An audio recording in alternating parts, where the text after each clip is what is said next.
Okay, sorry this is nighttime. Sorry that's so dark.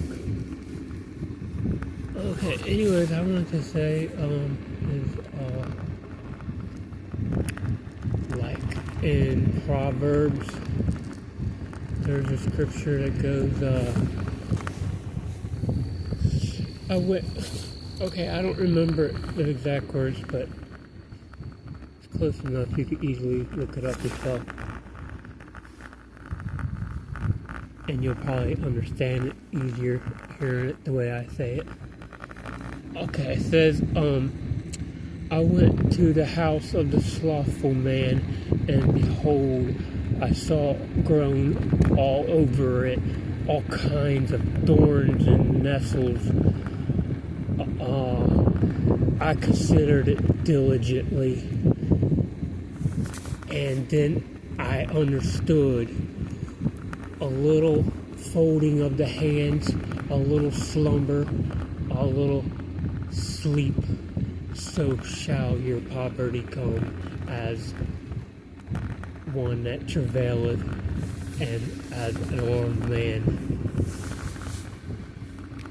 Okay, I would happen to say well over 50% of people think that's talking completely about somebody's regular old house. That's why you don't read the Bible right. It is not talking about that, because the Bible doesn't care about that type of thing. This is an illustration of your eternal situation, your your soul's welfare and or your heart's welfare. That, those are the things that God looks at. People look at outside things. They will get themselves in trouble with God so many times. Some of them will even end up in hell because of that type of thinking. And that's the default type of thinking, and that's what well over 50% of people think like. But, if you understand that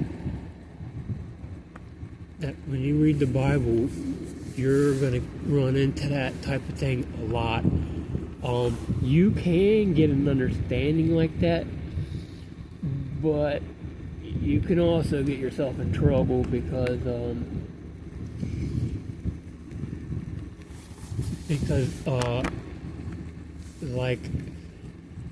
once again, God doesn't think like man. So if you do read it like that, you can get an understanding. But if you got the wrong kind of mindset, you will be esteeming riches. You'll be thinking that things that are temporary, matter. And the fact of the matter is if a regular house was in that state, God would not care about one bit. It's not. You see, and that's why the Bible talks about people rest in the scriptures to their own destruction. It says to their own destruction. So yeah, that is destructive. But you can doubt that all you want. You got a lot of study to do, because you are not going to be. You're going to come out confounded in the long run if you think that's what it's talking about. But yep, and that's the situation with a lot of people. So most people struggle with boredom, and when you are bored, you are in that guy's state. I'm not being a hypocrite. I get bored too. It's hard to overcome. It's like one of the hardest things to overcome. And the fact that you use the internet I'm not condemning you, but it's an indication that you have a boredom problem. Because, well, I'll just stop there, but yeah, I went to the house of the slothful man, and behold, I seen all kinds of thorns and nettles covered over his house, or something like that.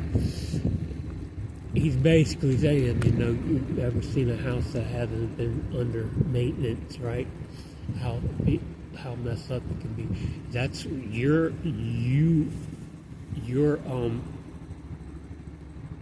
mental state will come to that same situation. And the thing that I'm not sure I ever heard anybody say it before, to be honest. And I've been listening to preachers for a long time. People speak about it, God and the Bible, a long time.